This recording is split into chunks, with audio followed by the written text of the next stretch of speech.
Hello दोस्तों, हम पढ़ रहे हैं हेलोएरिन के गुण। और यह हेलोएरिन के गुणों में यह दूसरा लेक्चर है, क्योंकि पहले लेक्चर में मैंने नाभिक से नहीं प्रतिस्थापन अभिक्रिया की बात कर ली थी। SN1 अभिक्रिया, SN2 अभिक्रिया तथा उसका जो स्टीरियोकेमिस्ट्री है इसके बारे में डिस्कशन हो गया था और कंप्लीट भी हो गया था, और इसके कुछ मैंने उदाहरण भी बताए थे। देखिए, हेलोएरिन के गुण जनरली 3 प्रॉपर्टीज होती है हेलोएरिन की। पहला होता है न्यूक्लियोफिलिक सब्स्टिट्यूशन रिएक्शन। इसके बारे में मैंने चर्चा कर लिया है, ये कंप्लीट हो गया है। ये वाला पार्ट, पहला वाला पार्ट कंप्लीट हो गया है। दूसरा होता है रिएक्शन विथ मेटल्स। यहाँ से स्टार्ट करेंगे। होने के लिए प्रीवियस क्लास में रिएक्शन विथ मेटल्स भी बता दिया था, और विलोपन अभिक्रिया क्या होता है इसके बारे में मैं भी डिस्कशन मैंने कर लिया था। और एक तीसरा अभिक्रिया होता है इलेक्ट्रोफिलिक सब्स्टिट्यूशन रिएक्शन, अर्थात इसको हम लोग हिंदी में बोलते हैं इलेक्ट्रॉन स्नेही। क्या बोल देते हैं इसको हम लोग हिंदी में? इलेक्ट्रॉन स्नेही प्रतिस्थापन अभिक्रिया। प्रतिस्थापन अभिक्रिया। तो आज हम लोग रिएक्शन विथ मेटल्स और इलेक्ट्रॉन स्नेही प्रतिस्थापन अभिक्रिया के बारे में डिस्कशन करेंगे। तो मेरा नाम है मनीष प्रधान और आप देख रहे हैं अपना प्यारा सा चैनल केमिस्ट्री अड्डा। तो स्टार्ट करते हैं रिएक्शन विथ मेटल्स। देखिए, इसमें सबसे पहली अभिक्रिया मैं लिखता हूं यहाँ पर, रिएक्शन विथ मेटल्स, धातु से क्रिया। इसको हम लोग हिंदी में लिखेंगे धातु से क्रिया, हिंदी वर्ड होगा। इसमें सबसे पहला रिएक्शन होता है, यदि मैं हेलोएरिन ले लूं, हेलोएरिन मतलब बेंजीन रिंग, बेंजीन रिंग से कोई भी एक हेलोजन यहाँ पर लेता हूं, तो मैं यहाँ पर हेलोजन ले लेता हूं ब्रोमीन, और इसकी अभिक्रिया मैं सोडियम से कराता हूं। कितना mole of sodium? 2 mole of sodium से कराता हूं। और यहाँ पर पुनः एक बार मैं क्या ले लेता हूं? वही हेलोएरिन ले लेता हूं यहाँ पर। यह भी ब्रोमोबेंजीन, ब्रोमोबेंजीन, 2 ब्रोमोबेंजीन है या 2 हेलोएरिन है यहाँ पर, और इसकी अभिक्रिया में यहाँ पर सोडियम से करा रहा हूँ। तो यहाँ पर जनरली क्या होगा, जब इसकी मैं अभिक्रिया कराऊंगा तो ये ब्रोमीन सोडियम को लेके चला जाएगा, ये ब्रोमीन सोडियम को लेके चला जाएगा, और यहाँ पर ये वाला बेंजीन और ये वाला बेंजीन आपस में मिलेंगे, और आपस में मिलके यहाँ पर डाइफेनिल का फॉर्मेशन करेंगे। किसका फॉर्मेशन करेंगे? डाइफेनिल। 2 बेंजीन रिंग का फॉर्मेशन करेंगे, दोनों बेंजीन रिंग आपस में जुड़ेंगे एक बंध की सहायता से। और देखिए प्लस ट्वाइस NaBr, ये जो है बाहर निकलेगा, प्रोडक्ट के रूप में बाहर निकलेगा। तो इसी को हम लोग बोल देते हैं, इस प्रोडक्ट को हम लोग बोल देते हैं डाइफेनिल। और ये है सोडियम ब्रोमाइड, आप जानते हैं सोडियम ब्रोमाइड। देखिए, जब यहाँ पर सोडियम से क्रिया होगा तो जो मैंने पहली अभिक्रिया क्या लिखा, सोडियम से अभिक्रिया, सोडियम से अभिक्रिया, ये आप लोग हेडिंग डालेंगे। तो इसी अभिक्रिया को हम लोग बोल देते हैं फिटिक अभिक्रिया। कौन सा अभिक्रिया है ये? फिटिंग रिएक्शन, फिटिंग अभिक्रिया इसको बोला जाता है। ठीक है, जब हेलोएरिन सोडियम से क्रिया करता है तब उसे हम लोग फिटिंग रिएक्शन कहते हैं, फिटिंग रिएक्शन कहते हैं। ये हो गया पहली अभिक्रिया। दूसरी अभिक्रिया मैं लिखता हूं यहाँ पर, दूसरी अभिक्रिया वही हेलोएरिन, यहाँ पर मैंने लिख दिया क्लोरोबेंजीन, लिख दिया। चलिए, क्लोरोबेंजीन प्लस सोडियम से ही क्रिया कराएंगे। ठीक है, सोडियम से ही क्रिया कराएंगे, यहाँ पर भी सोडियम से क्रिया कराएंगे, लेकिन यहाँ पे हेलोएरिन, हेलोएरिन ना लेके मैं ले लेता हूं मिथाइल क्लोराइड। ठीक है, हेलोएल्केन ले लेता हूं, और इसकी अभिक्रिया जब मैं कराता हूं, यहाँ पर इसकी अभिक्रिया जब मैं कराऊंगा तो यहाँ पर पुनः ये क्लोरीन सोडियम से क्रिया करेंगे और सोडियम क्लोराइड बनाएंगे, और यहाँ पर बेंजीन के साथ ये CH3 ग्रुप जुड़ेगा। देखिए, CH3 यहाँ पर बच गया और बेंजीन बच गया, तो ये CH3 और बेंजीन आपस में जुड़ेंगे, सोडियम इन दोनों क्लोरीन को लेके चला जाएगा और यहाँ पर बना लेगा क्या? सोडियम क्लोराइड बना लेगा। सोडियम क्लोराइड बना देगा। तो इस यहाँ पर बन गया क्या, टॉलुइन बन गया। यहाँ पर जो बना है वह होता है टॉलुइन। तो यहाँ पर इसी अभिक्रिया को बोल देते हैं Wurtz Fittig reaction. Wurtz Fittig reaction नाम दे देते हैं। ठीक है, इसी अभिक्रिया को नाम दिया जाता है वुड्स फिटिंग रिएक्शन। देख लीजिए दोनों रिएक्शन, ये पहला रिएक्शन और ये है आपका दूसरा रिएक्शन। तो पहले रिएक्शन में देखिए सोडियम से भी क्रिया, यहाँ पर भी सोडियम से क्रिया। अंतर कहाँ पर है, फिटिंग रिएक्शन में अंतर है, यहाँ पर 2 हेलो एरिन लिए हैं, यहाँ पर 2 हेलो एरिन लिए हैं। जब 2 हेलो एरिन लेंगे तब उसे हम फिटिंग रिएक्शन कहेंगे। और जब एक हेलो एरिन और एक हेलो एल्केन लेंगे, ये है आपका हेलो एल्केन लेंगे, तो ये सोडियम इन हेलोजन को लेके बाहर हो जाएगा। तो इस अभिक्रिया को वुड्स फिटिंग रिएक्शन कहते हैं। अभिकारक को अच्छे से देखिए, जब आप अभिकारक को अच्छे से देखेंगे तो इन दोनों रिएक्शन में आपको आसानी से समझ में आएगा कि क्या अंतर है दोनों रिएक्शन में। तीसरा मैं रिएक्शन लिखता हूं कॉपर से क्रिया। तीसरी अभिक्रिया में कराता हूं कॉपर से क्रिया। तीसरी अभिक्रिया कॉपर से मैं क्रिया कराऊंगा। तो यहाँ पर मैं हेलो एरिन लूंगा, चलो यहाँ पे क्लोरीन लिया था, यहाँ पे मैंने ब्रोमीन लिया, यहाँ पे चलो आयोडीन ले लेता हूँ। इसकी अभिक्रिया जब मैं कॉपर से कराऊंगा, यहाँ पर भी मैं 2 हेलो एरिन लूंगा। ठीक है, आयोडोबेंजीन ले रहा हूँ मैं यहाँ पर, जो यहाँ पे मैं प्रोडक्ट ले रहा हूँ, सॉरी अभिकारक ले रहा हूँ, वो मैं यहाँ पे आयोडोबेंजीन ले रहा हूँ। आयोडोबेंजीन से क्रिया कराऊंगा, 2 आयोडोबेंजीन है यहाँ पर और कॉपर से क्रिया हो रहा है, तो ये आयोडीन और कॉपर बाहर निकल जाएंगे कॉपर आयोडाइड के रूप में। और यहाँ पे डाइफेनिल का फॉर्मेशन होगा, यहाँ पे भी डाइफेनिल का फॉर्मेशन होगा। ठीक है, डाइफेनिल का यहाँ पर फॉर्मेशन होगा। तो यहाँ पे डाइफेनिल का यहाँ पे फॉर्मेशन हो गया। तो इसी अभिक्रिया को मैं क्या बोल देते हैं, इसी अभिक्रिया को हम लोग यहाँ पर बोलते हैं,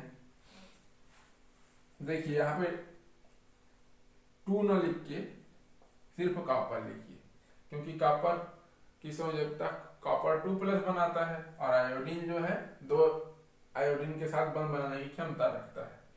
तो यहाँ पर जब कॉपर से अभिक्रिया कराएंगे किसकी, हेलो एरिन की, तो इसी अभिक्रिया को हम लोग बोल देते हैं उल्मान अभिक्रिया।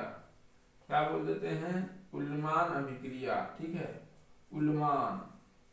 उल्मान रिएक्शन कह दिया जाता है इसे। तो इन तीनों रिएक्शन को आपको याद रखना बहुत जरूरी है। तो इन तीनों रिएक्शन का स्क्रीनशॉट आप ले सकते हैं। ठीक है, आप स्क्रीनशॉट ले लीजिए यहाँ पर। नेक्स्ट अभिक्रिया है ग्रिग्नार्ड अभिकर्मक। ग्रिग्नार्ड अभिकर्मक मैंने आपको पहले ही भी बता चुका हूँ ग्रिग्नार्ड अभिकर्मक। ग्रिग्नार्ड अभिकर्मक में क्या होता है, कोई भी हेलो एल्केन या हेलो एरिन होगा, इसकी अभिक्रिया जब मैं मैग्नीशियम से कराऊंगा तो यहाँ पर RMgX का फॉर्मेशन हो जाएगा। ये मैग्नीशियम हेलो एल्केन या हेलो एरिन से जुड़ जाएगा। तो इसी को हम लोग बोल देते हैं ग्रिग्नार्ड अभिकर्मक। यहाँ पर देखिए, मैं यदि R की जगह ले लेता हूँ यहाँ पर CH3 और X की जगह लेता हूँ क्लोरीन प्लस मैग्नीशियम का मैग्नीशियम, और यहाँ पर हो जाएगा R की जगह CH3 ग्रुप, मैग्नीशियम का जगह मैग्नीशियम और क्लोरीन की जगह क्लोरीन। तो ये मैग्नीशियम इसके साथ जुड़ जाता है। चाहो तो आप इसके जगह आप बेंजीन रिंग भी ले सकते हैं। क्लोरोबेंजीन ले लेता हूँ प्लस मैग्नीशियम ले लेता हूँ, तो यहाँ पर ये बन जाएगा बेंजीन रिंग प्लस मैग्नीशियम जुड़ेगा और प्लस Cl। तो इसी को, ये जो प्रोडक्ट यहाँ पर बन रहा है, इसी प्रोडक्ट को हम लोग बोल देते हैं ग्रिग्नार्ड अभिकर्मक। बहुत जरूरी है, इसे 12वीं में कॉलेजों में हमेशा ग्रिग्नार्ड अभिकर्मक यूज होते रहता है। तो ग्रिग्नार्ड अभिकर्मक का सामान्य सा फार्मूला क्या है, तो आप सीधा सा आंसर देंगे RMgX इसका फार्मूला होता है ग्रिग्नार्ड अभिकर्मक का, जो कि अधिकांश जो क्लास है उनमें पढ़ने के लिए मिलता है, इसके साथ अभिक्रिया भी देखने के लिए मिलती है। तो चलिए यहाँ पर रिएक्शन विथ मेटल्स खत्म होता है और ये न्यूक्लियोफिलिक सब्स्टिट्यूशन रिएक्शन, ये दो पार्ट यहाँ पर कंप्लीट होते हैं। अब एक तीसरा पार्ट बच गया इलेक्ट्रॉन स्नेही प्रतिस्थापन अभिक्रिया, इसके बारे में हम लोग पढ़ेंगे। तो मैं आपको 11वीं में भी पढ़ा चुका हूँ। देखिए इलेक्ट्रॉन मतलब तो आप समझ में आता है, इलेक्ट्रॉन स्नेही, स्नेही मतलब होता है अट्रैक्शन, आकर्षण। स्नेही का तात्पर्य क्या होता है? आकर्षण, स्नेह, प्यार, ठीक है। तो वही स्नेह से ही बना है प्यार, और प्यार से आकर्षण। तो इलेक्ट्रॉन के प्रति आकर्षण और प्रतिस्थापन मतलब आप जानते हैं, अभिक्रिया भी आप जानते हैं। तो यहाँ पर इलेक्ट्रॉन से आकर्षण वाली अभिक्रिया होगी। तो इलेक्ट्रॉन के प्रति आकर्षण कौन रखेगा? इलेक्ट्रॉन की ओर ऐसा कौन सा पदार्थ है जो उसकी ओर आकर्षित होगा, इलेक्ट्रॉन की ओर आकर्षित होगा? तो आप जानते हैं कि जिसके पास इलेक्ट्रॉन की कमी होगी, इलेक्ट्रॉन की कमी जिसके पास होगी वही किधर अट्रैक्ट होगा या किधर आकर्षित होगा? वह पदार्थ इलेक्ट्रॉन की ओर आकर्षित होगा। तो ये तो आपको मोटा मोटा समझ में आया कि इलेक्ट्रॉन स्नेही क्या होता है, इलेक्ट्रोफिलिक क्या होता है। तो इलेक्ट्रो का तात्पर्य होता है इलेक्ट्रॉन और स्नेही का तात्पर्य होता है आकर्षण या प्यार। तो ऐसा पदार्थ, ऐसा कोई स्पीशीज जिसमें इलेक्ट्रॉन की कमी होगी वही इलेक्ट्रॉन की ओर आकर्षित होगा। तो यहाँ पर अर्थात जिसमें इलेक्ट्रॉन की कमी होगी तो उसमें ओबियसली बात है कि पॉजिटिव चार्ज होगा। तो मैं यहाँ पर इलेक्ट्रॉन स्नेही स्पीशीज को कैसे प्रदर्शित करूंगा? ई पॉजिटिव के द्वारा यहाँ पर मैं प्रदर्शित करूंगा। अब देखिए मैं यहाँ पर किसमें पढ़ने वाले हैं इलेक्ट्रॉन स्नेही प्रतिस्थापन अभिक्रिया? हम पढ़ने वाले हैं हेलोएरिन में। और यदि मैं हेलोएरिन का जनरल सा फार्मूला एक बना दूं तो यहाँ पर सबसे जनरल सा फार्मूला होता है क्लोरोबेंजीन। और क्लोरोबेंजीन को बनाना आपको भली भांति आता है, क्योंकि क्लोरीन के 72 कोष में टोटल 7 इलेक्ट्रॉन होते हैं। अब एक बंद बनाने में भाग ले लिया तो उसके पास कितने बचे? टोटल बच गए 6। क्लोरोबेंजीन के पास टोटल इलेक्ट्रॉन बच गए 6। अब देखिए यहाँ पर इस इलेक्ट्रॉन स्नेही प्रतिस्थापन अभिक्रिया पढ़ने से पहले इसकी अनुनादी संरचना जानना बहुत जरूरी है, ठीक है। तो मैं ये है आपका क्लोरोबेंजीन, ठीक है, क्लोरोबेंजीन, इसकी हम लोग अनुनादी संरचना बनाएंगे। तो अनुनादी संरचना 11वीं में आप मस्त पढ़े हो। बताओ इसकी अनुनादी संरचना कैसे होगी? देखिए यहाँ पर इलेक्ट्रॉन तो है, 6 इलेक्ट्रॉन है इसके पास। तो एक इलेक्ट्रॉन पेयर जो है यहाँ पर शिफ्ट होगा और ये इलेक्ट्रॉन यहाँ पर शिफ्ट होगा। जब ये इस तरह से शिफ्ट हो जाएगा तो ये यहाँ पर क्या आ जाएगा? Minus charge. यहाँ पर क्या आएगा? डबल बॉन्ड Cl, क्योंकि यहाँ पर इलेक्ट्रॉन की कमी हो गई क्लोरीन के पास, इसीलिए इसमें आएगा प्लस चार्ज। अब देखिए जब ये इलेक्ट्रॉन यहाँ पर शिफ्ट हुआ, बाकी संरचना एज इट इज बनाइए इस प्रकार से। डबल बॉन्ड यहाँ पर है तो डबल बॉन्ड यहीं पर, डबल बॉन्ड यहाँ पर है तो डबल बॉन्ड यहीं पर हमको बनाना है। अब दूसरे चरण में क्या होगा? ये माइनस चार्ज यहाँ पर आएगा और ये डबल बॉन्ड इस पोजीशन में आ जाएगा। तो नेक्स्ट जो अनुनादी संरचना बनेगी यहाँ पर कुछ इस तरह से अनुनादी संरचना इसका बनेगा। अनुनादी संरचना बनेगा, यहाँ पर माइनस चार्ज, यहाँ पर डबल बॉन्ड है तो डबल बॉन्ड, यहाँ पर क्लोरीन पॉजिटिव चार्ज के साथ है, वो भी पार्शियली डबल बॉन्ड। अब देखिए नेक्स्ट स्टेप में होगा माइनस चार्ज यहाँ और ये डबल बॉन्ड आएगा इस पोजीशन पे। जब इस पोजीशन पे आ जाएगा तो जो अनुनादी संरचना बनेगी किस तरह से बनेगी? ये है आपका बेंजीन। ये माइनस चार्ज कहाँ शिफ्ट हुआ?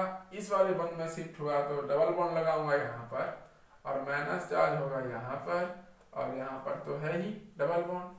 अब नेक्स्ट अनुनादी संरचना कैसे बनेगी?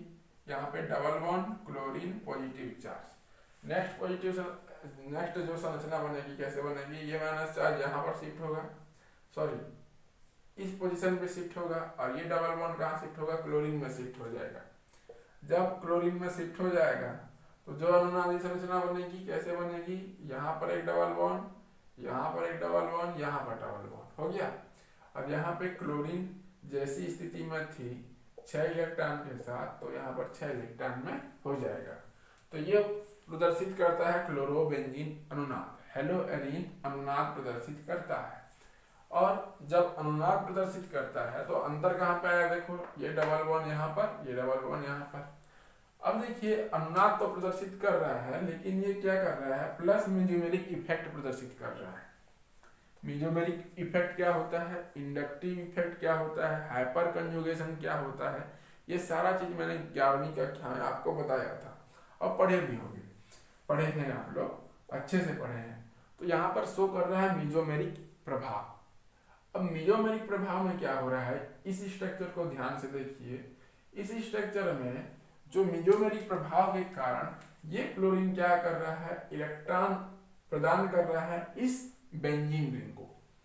ये क्लोरीन इलेक्ट्रॉन प्रदान कर रहा है बेंजीन रिंग को, अर्थात ये बेंजीन रिंग में, कहां पर, इस बेंजीन रिंग में इलेक्ट्रॉन डेंसिटी को बढ़ा रहा है, इलेक्ट्रॉन डेंसिटी या इलेक्ट्रॉन घनत्व को बढ़ा रहा है।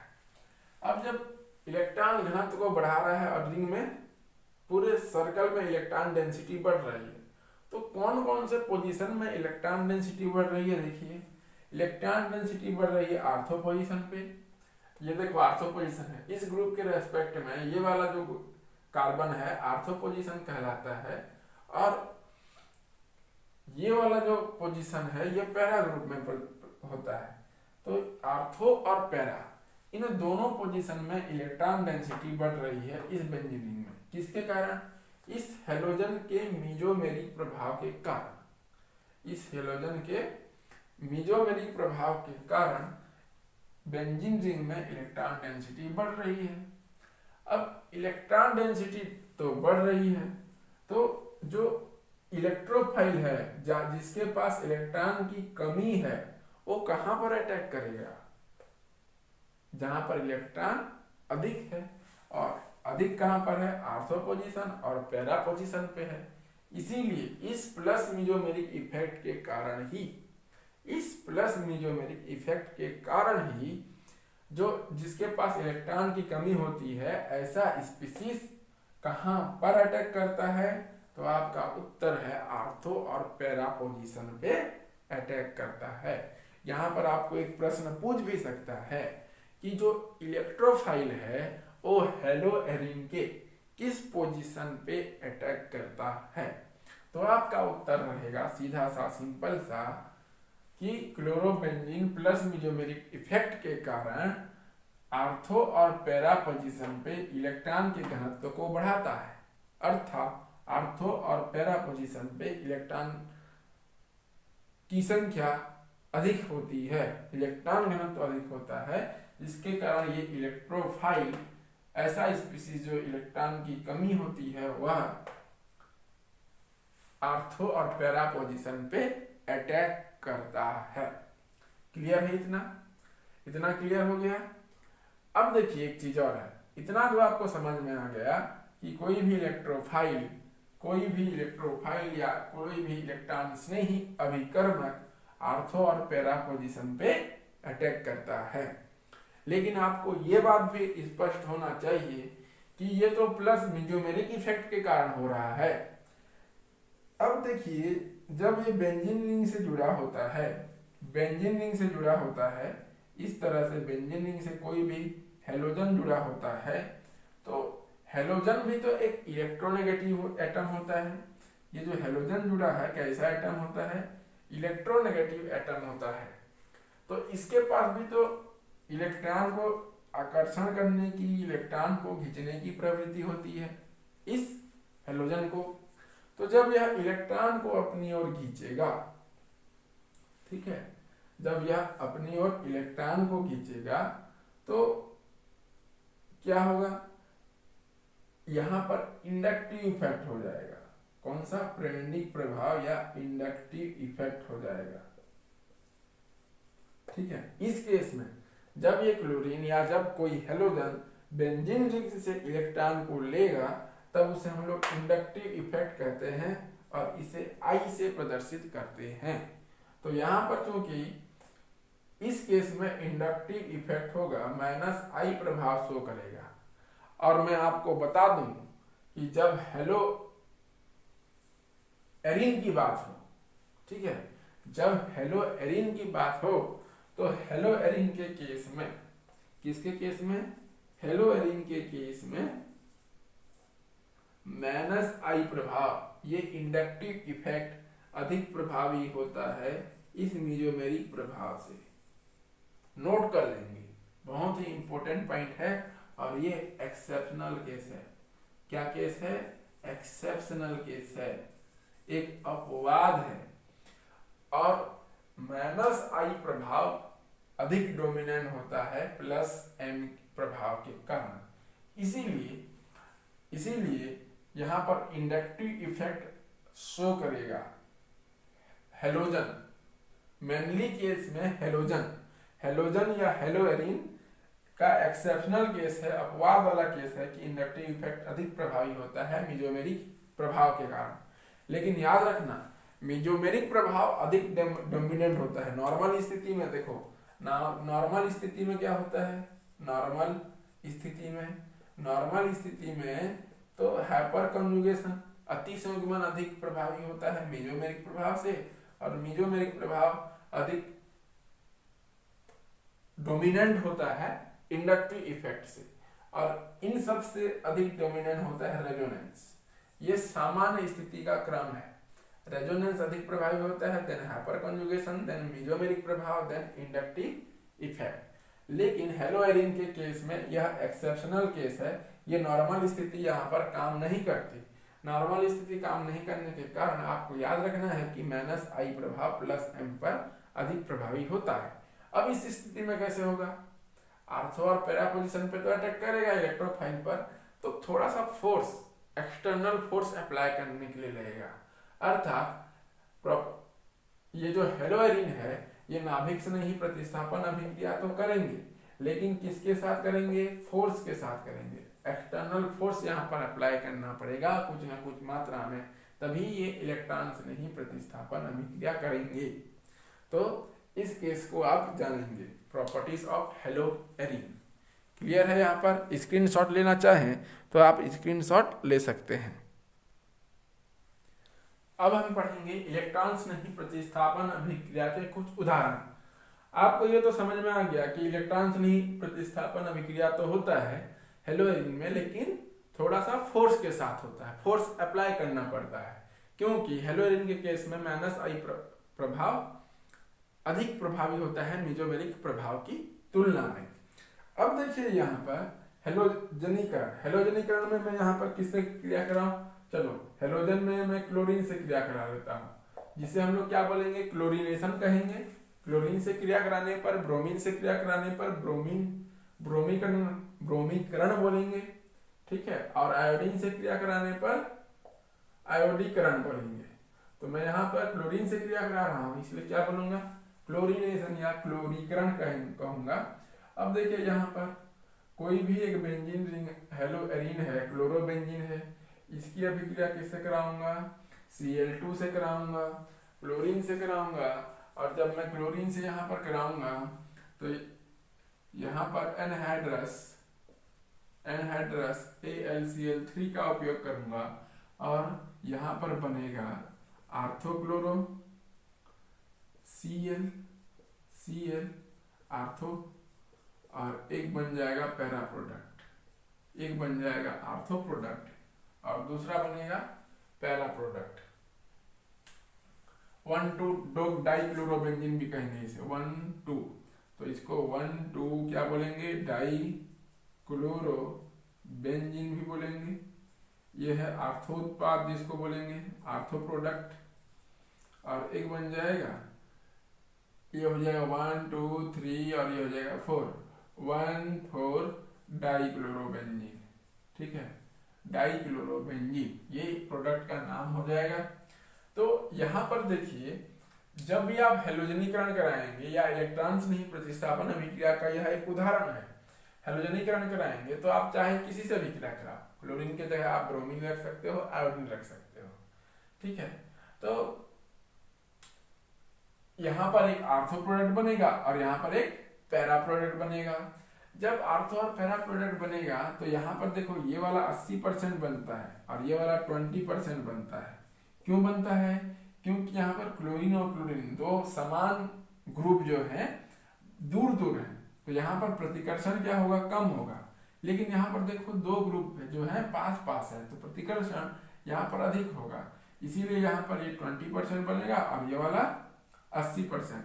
तो ये वाला बन जाएगा मेजर प्रोडक्ट और ये वाला बन जाएगा माइनर प्रोडक्ट बनेगा, ये वाला बनेगा माइनर प्रोडक्ट। दूसरी अभिक्रिया मैं यहाँ पर कराता हूँ नाइट्रीकरण। दूसरी अभिक्रिया में कराता हूँ नाइट्रीकरण। नाइट्रीकरण में किसके साथ क्रिया कराते हैं? सांद्र HNO3 के साथ क्रिया कराते हैं। तो नाइट्रीकरण में यहाँ पर chlorobenzene plus concentration HNO3 सांद्र HNO3 के साथ क्रिया कराऊंगा। तो यहाँ पर भी आर्थो और पैरा प्रोडक्ट, मैंने आपको कहा है कि आर्थो और पैरा डायरेक्टिंग ग्रुप ही यहाँ पर बनेंगे।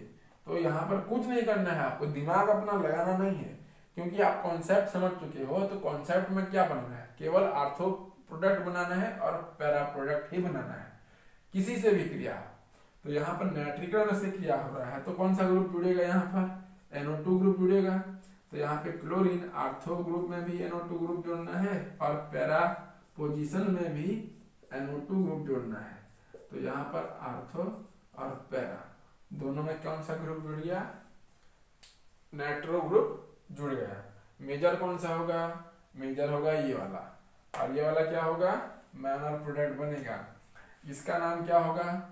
इसका नाम हो जाएगा 1 2 3 4 5 और 6 1 chloro 2 nitro benzene, 1 chloro 2 nitro benzene इसका नाम हो जाएगा 1 क्लोरो 2 नाइट्रो बेंजीन। और इसका नाम हो जाएगा 1 क्लोरो 4 नाइट्रो बेंजीन, इसका नाम हो जाएगा 1 क्लोरो 4 नाइट्रो बेंजीन, इसका नाम होगा। देखो पहला 1 2 3 4, 1 2 3 4, तो चौथे पोजीशन में है। देखो क्लोरीन और नाइट्रो दोनों ग्रुप जो है एक प्रतिस्थापी की तरह काम करते हैं, कोई क्रियात्मक समूह की तरह काम नहीं करते, इसीलिए मैंने इसका नाम रखा है 1 क्लोरो 2 नाइट्रो बेंजीन और 1 क्लोरो 4 नाइट्रो बेंजीन। तो आपको हैलोजनीकरण और नाइट्रीकरण समझ में आ गया होगा। आपको कुछ नहीं करना है, कहाँ क्या करना है? HNO3 से क्रिया करनी है। HNO3 से क्रिया करना है किसकी उपस्थिति में? H2SO4 की उपस्थिति में, इसकी उपस्थिति में क्रिया होगा। कंसंट्रेट H2SO4 सल्फ्यूरिक एसिड की उपस्थिति में क्रिया होता है, नोट कर लेंगे। ये दो उदाहरण हो गए। अब जो है नेक्स्ट जो मैं करूंगा क्रिया, इसकी सल्फोनीकरण कहते हैं इसकी, ठीक है। सल्फोनीकरण, सल्फोनीकरण, सल्फोनीकरण में भी कौन सा प्रोडक्ट बनेगा? यहाँ पर सल्फोनीकरण, नेक्स्ट हेडिंग डालेंगे यहाँ पर सल्फोनीकरण। तीसरा सल्फोनीकरण, सल्फोनीकरण, सल्फोनीकरण, सल्फोनीकरण ये है आपका क्लोरोबेंजीन। किससे क्रिया? H2SO4 से क्रिया। जब मैं इसकी H2SO4 से क्रिया कराऊंगा यहाँ पर, तो क्या बनेगा? प्रोडक्ट SO3H जुड़ता है यहाँ पर, ठीक है, SO3H। तो यहाँ पर SO3H ग्रुप, इसको बोलते हैं सल्फोनील ग्रुप, ठीक है। तो ये वाला ग्रुप जुड़ेगा, तो यहाँ पर है आपका क्लोरीन का क्लोरीन, तो SO3H ग्रुप कहाँ जुड़ेगा? एक बार आर्थो पोजीशन पे और दूसरी बार पैरा पोजीशन में, तो क्लोरीन, और यहाँ पर आएगा SO3H। इसका नाम क्या हो जाएगा? यहाँ पे मेन प्रोडक्ट जो बनेगा वो ये बनेगा, मेन क्रियात्मक समूह SO3H बनेगा, क्योंकि यह एक बड़ा ग्रुप होता है इसकी तुलना में। तो यहाँ पे प्रायोरिटी मिलेगी इसको, तो ये 1 और ये हो जाएगा 2 पोजीशन पे। तो यहाँ पर बनेगा 2 chloro benzene, 2 chloro benzene sulphanilic acid, नाम इसका हो जाएगा सल्फोनिक एसिड, और इसका हो जाएगा 4 chloro benzene sulphonic acid. Sulphonic acid इसका नाम हो जाएगा। नेक्स्ट देखते हैं, नेक्स्ट में यहाँ पे फ्रीडल क्राफ्ट रिएक्शन देखते हैं। नेक्स्ट है यहाँ पर फ्रीडल क्राफ्ट अभिक्रिया। फ्रीडल क्राफ्ट अभिक्रिया, फ्रीडल क्राफ्ट अभिक्रिया में यहाँ पर भी मैं 2 अभिक्रिया देखूंगा। पहला है एल्किलीकरण। एल्किलीकरण, एल्किलीकरण में कौन सा ग्रुप जुड़ता है, या तो CH3+ जुड़ेगा या तो C2H5+ जुड़ेगा। इस प्रकार का जो हाइड्रोकार्बन वाला पार्ट है वो जुड़ता है। एल्किलीकरण अभिक्रिया में मैं क्या कराता हूँ, यदि क्लोरोबेंजीन है, इसकी अभिक्रिया में CH3I से कराता हूँ, इसकी उपस्थिति में वही एनहाइड्रस AlCl3 की उपस्थिति में कराता हूँ। तो यहाँ पर कौन सा ग्रुप जुड़ने वाला है, CH3। यदि मैं यहाँ पे C2H5 लेता तो यहाँ पर ग्रुप जुड़ता C2H5, तो यहाँ पर जो प्रोडक्ट बनेगा वो आर्थो और पैरा डायरेक्टिंग बनेगा। तो यहाँ पर भी CH3+, यहाँ पर भी आपका क्लोरीन, और पैरा प्रोडक्ट में क्या बनेगा, CH3। तो ये बन जाएगा टॉलुइन, आर्थोक्लोरोटॉलुइन, आर्थोक्लोरोटॉलुइन। देखो टॉलुइन बड़ा ग्रुप होता है, CH3 यहाँ पर बड़ा ग्रुप है इस बेंजीन से जुड़ने के बाद, और क्लोरीन एक प्रतिस्थापी की तरह काम करेगा। तो आर्थोक्लोरोटॉलुइन और यहाँ पर बनेगा पैराक्लोरोटॉलुइन। तो मेन प्रोडक्ट कौन सा है, ये हमेशा मेन प्रोडक्ट, पैरा प्रोडक्ट को ही हमेशा आप मेन प्रोडक्ट मानना, क्योंकि इन दोनों समूहों के मध्य प्रतिकर्षण कम होगा और इनके मध्य प्रतिकर्षण अधिक होगा। एक फ्रीडल क्राफ्ट अभिक्रिया में एक और अभिक्रिया बन गई, किससे अभिक्रिया, एसिलीकरण। एक नेक्स्ट अभिक्रिया है एसिलीकरण। इसको मैं मिटा देता हूँ, इधर का ऊपर का पार्ट, और यहाँ पर मैं लिखता हूँ एसिलीकरण। एल्किलीकरण जैसे मैंने लिखा, इस फ्रीडल क्राफ्ट अभिक्रिया के अंदर का पार्ट होता है। तो दूसरा है एसिलीकरण। एसिलीकरण में कौन सा ग्रुप जुड़ता है, एसिलीकरण में जुड़ता है CH3 C+O वाला ग्रुप यहाँ पर जुड़ेगा। और कौन से पोजीशन में जुड़ेगा, आर्थो और पैरा पोजीशन में जुड़ेगा। तो यहाँ पर मैंने यहाँ पर कोई हेलो एरिन लिया, इसकी अभिक्रिया किससे कराऊंगा, एसीटल क्लोराइड CH3COCl से कराऊंगा।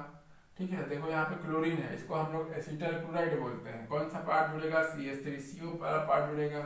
तो यहाँ पर आपको आर्थो पोजीशन में जोड़ना है C+O CH3+, यहाँ पर और एक ग्रुप Cl C+O CH3, ये दोनों प्रोडक्ट बनेंगे। सॉरी, ये पैरा पोजीशन पे आपको डालना है। तो यहाँ पर C+O CH3। अब ये देखो, ये पैरा पोजीशन, ये है आर्थो पोजीशन। तो कौन सा प्रोडक्ट मेजर, ये वाला प्रोडक्ट मेजर। ठीक है, इसको बोलते हैं एसिलीकरण। तो एसीटोफिनॉन बोलेंगे इसको। इसका नाम क्या हो जाएगा, आर्थोक्लोरो एसीटोफिनॉन, और इसका नाम हो जाएगा पैराक्लोरो एसीटोफिनॉन। पैराक्लोरो एसीटोफिनॉन हो जाएगा, आर्थोक्लोरो एसीटोफिनॉन और पैराक्लोरो एसीटोफिनॉन। तो आई होप आज का लेक्चर आपको पूर्ण रूप से समझ में आया होगा। तो आज के क्लास में इतना ही। जय हिंद, जय भारत।